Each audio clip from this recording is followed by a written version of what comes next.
Este vídeo foi realizado com recurso da Lei Federal Aldir Blanc, oriundos da Secretaria Especial de Cultura do Ministério do Turismo, por meio da Secretaria Municipal de Cultura da cidade do Rio de Janeiro, nos anos de 2020 e 2021. Oi pessoal, aqui é Daniel Gonçalves e hoje a gente vai falar da construção da narrativa do Meu Nome é Daniel. E se você não assistiu o primeiro episódio, eu vou deixar ele aqui no card ou então no link na descrição. No primeiro vídeo da série, eu comentei que durante os dois pitchings, tanto da Rio Film como do BNDES, a gente deixou muito claro que o filme ia fugir de qualquer jeito dos dois estereótipos em que as pessoas com deficiência geralmente são colocadas, né? O coitadinho ou o arauto da superação. E esse talvez tenha sido o nosso principal norte durante todo o filme, do pré-roteiro até o corte final. O primeiro passo foi digitalizar as quase 45 fitas de VHS que os meus pais filmaram.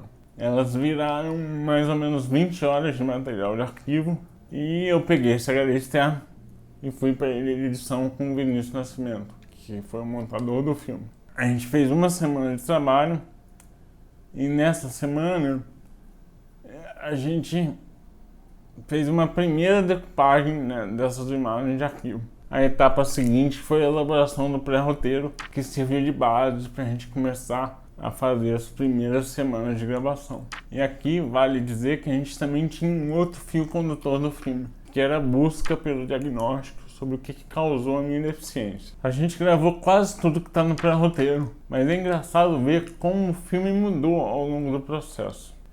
Ele começou a mudar antes da gente terminar as gravações. Aconteceu o seguinte: a gente filmou durante mais ou menos 2 semanas, em julho de 2016, mas a gente teve que parar por causa da Olimpíada do Rio.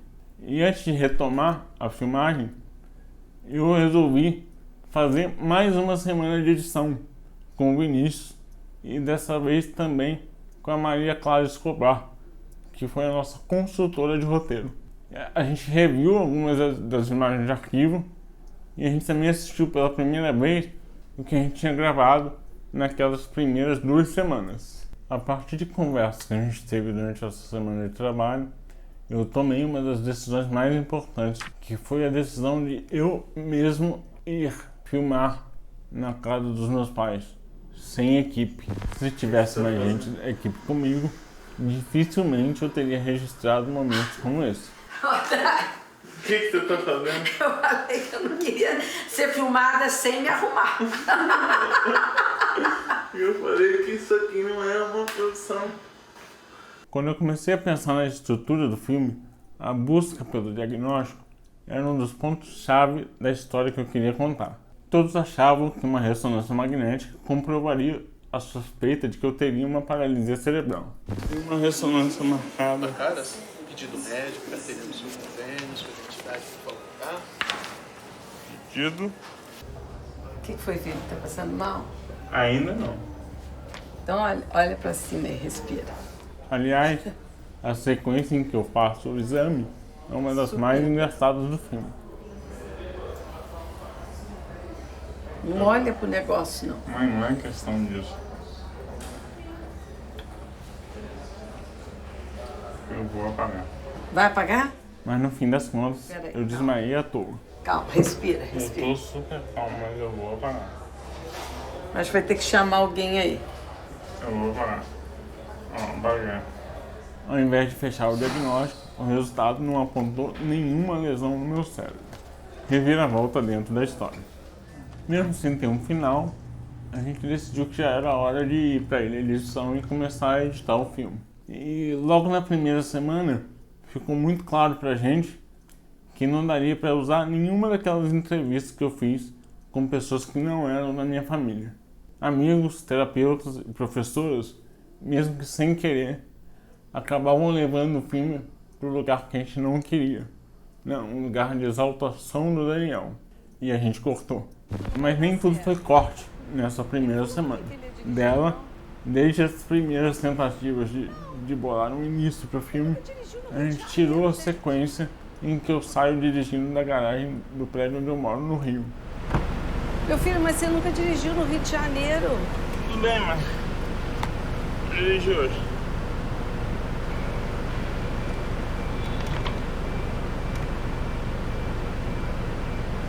isso. Mas acho que não dá pra todo mundo subir aqui, fica pesado. O carro bate. Tá bom, Fabrício não vai então. Tá, então nem eu. Eu entro lá em cima.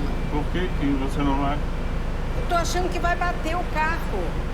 E assim seguimos, equilibrando imagens de arquivo, cena cotidianas atuais, busca pelo diagnóstico, narrações minhas e entrevistas com minha mãe, meu pai e minha irmã. Conforme a gente ia avançando, foi ficando claro que o filme era mais potente quando eu e a minha mãe contávamos da história. Demorou uns 4 meses até que eu e Vinícius achássemos que a gente tinha um corte que merecia ser mostrado para alguém.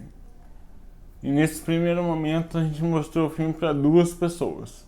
Quem viu primeiro foi o Pedro Brons. E uma das sugestões que ele deu foi a de colocar as imagens de arquivo em ordem cronológica. E a gente testou e realmente ficou melhor. E no meu primeiro dia de aula no colégio novo, um garoto chegou para minha mãe e perguntou por que eu andava daquele jeito. Por que eu não subia no trepa-trepa? E ela respondeu: ué, pergunta pra ele. Foi nesse momento que a gente chamou a Débora Guimarães para ajudar no roteiro do filme. E ela, mesmo na reta final de gravidez do Lino, topou. Foi também nessa época que a gente convidou o Pedro Mibielli, marido da Débora, para fazer a trilha sonora original do filme. A gente já queria ter um filho. A gente tinha muito medo de usar música no filme. A gente queria evitar de todo jeito que essas músicas causassem algum tipo de emoção barata no espectador.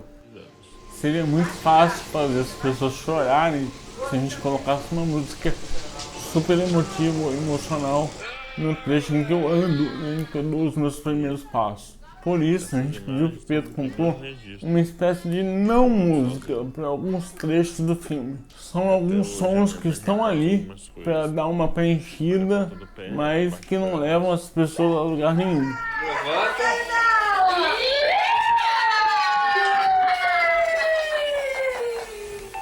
Também mostramos o filme para a Natália Ney e ela sugeriu que a gente tirasse do filme todas as consultas médicas que a gente usava para poder explicar a busca do diagnóstico. Ela disse que aquelas sequências quebravam o ritmo do filme e que a gente poderia tentar resolver de uma outra forma, por exemplo, colocando aquelas informações na minha voz.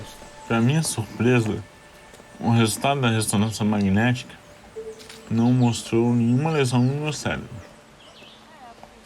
Já com o filme bem encaminhado, a gente resolveu fazer uma escaleta para ver como os diferentes elementos estavam dispostos na narrativa. Eu, Vinícius e a Débora vimos que o filme estava bem estruturado, tinha um caminho bom, mas a gente sentia que ainda tinha alguma coisa sobrando ali. A minha narração em off, em entrevista com a minha mãe, conduzia um filme, mas ainda tinham 2 trechos que destoavam do resto. 2 falas muito pontuais, uma do meu pai e outra da minha irmã. Por fim, o lado do diretor falou mais forte que o do filho, e a gente cortou. As informações foram para minha voz e o filme ficou melhor. E já estávamos na reta final da montagem e o resultado de um segundo exame, dessa vez genético, ainda não tinha saído. A gente mostrou o filme para algumas pessoas e o comentário era geralmente esse: tá bom, mas não tem fim. Eu ligava toda semana para o laboratório para cobrar o resultado. Até que mais ou menos um mês depois, eles liberaram o resultado. A ausência de alterações que justifiquem o quadro clínico.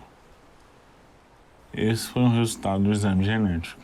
Tínhamos um fim para a busca do diagnóstico, mas ainda faltava ajustar a sequência final do filme. Era a sequência mais ousada, a que deu mais trabalho para produzir, e curiosamente foi a única que não mudou de lugar, desde o pré-roteiro até o corte final. Cinema é risco e a gente decidiu encarar.